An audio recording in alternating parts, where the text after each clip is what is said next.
பிரிவு இருந்தது. எப்படி மீண்டும் சேர்ந்தீங்க? வேலைக்கே போக மாட்டாங்க. வேலையே இல்லாம வீட்லயே இருந்தா, அப்ப நம்ம எப்படி மேனேஜ் பண்றது? வீடு வீடு வாடகை குடுக்கணும், சாப்பிடணும்.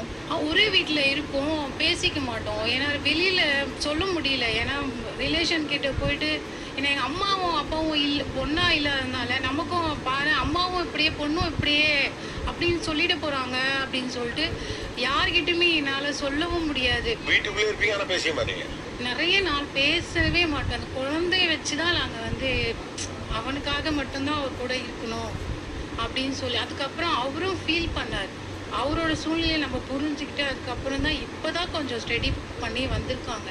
கல்யாணத்துக்கு முன்னாடிலாம் அண்ணனுடைய ஒர்க்கை தான் கூட பண்ணிகிட்டு இருந்தேன். அண்ணா அப்பா எல்லாமே. அதுக்கப்புறம் மேரேஜ் முடித்ததுக்கப்புறம் என்னை தனியாக விட்டதுக்கப்புறமா தான் மணி என்ன ஃப்ளோ அப்படின்றது நமக்கு தெரிய ஆரம்பிச்சிது. ஒரு ஃபேமிலியை ரன் பண்ண முடியாமல் எவ்வளோ ஸ்ட்ரகிள் இருக்குது அப்படின்னு சொல்லிட்டு அதை இவங்ககிட்ட எக்ஸ்பிளைன் பண்ண முடியல. இவங்களோட